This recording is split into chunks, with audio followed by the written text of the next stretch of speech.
What do you think of the credit crisis we're in now? You know, I think it's a mess. And why is it a mess? Well, because I think what happened is people were borrowing too much money on their houses.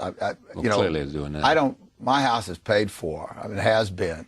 I mean, I don't believe, I think having equity in your home is a good thing. I don't believe in spending every penny you have. When I was making $80 a week after taxes were taken out of 20, when I was 21, I saved $10 a week and lived on $70.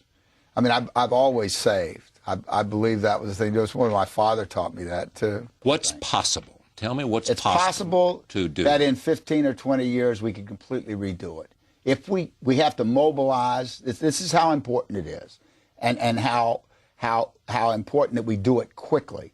We have to mobilize the same way we did when we entered World War II in 1941.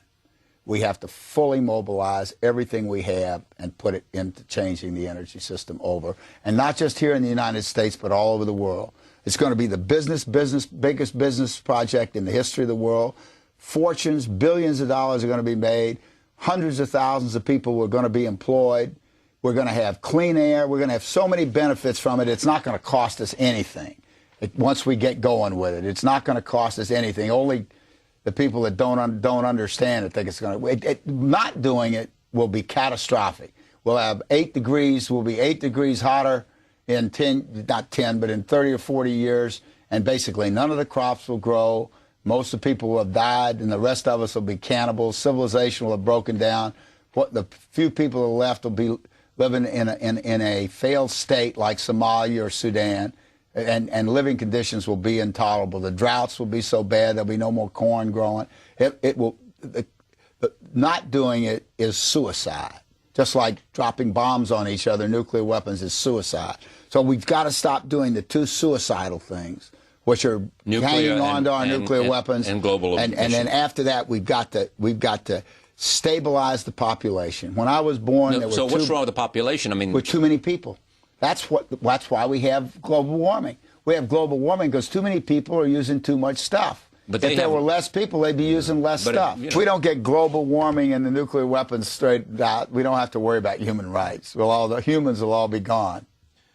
Okay. Do you think we'll do it? I mean, are you optimistic in the end that that the world will come to its senses? On behalf of my grandchildren and the children all over the world, I absolutely think we got to do it. But I have a way of explaining it very simply.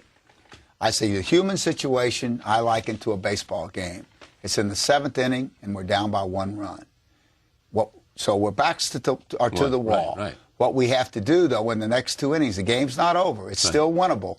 But what we've got to do is hold them right where they are with our best pitcher. Right. And we've got to get a couple runs on the board. Get a man on base. And then get him in. Get him in. And that ties it, and then another run to go ahead, and we win. That's where we are. We're in a tough situation, but we can play our way out of it if we do the right things. It's time for smart political leaders, no more dummies. We can't afford dumb leadership. Join us online at charlierose.com.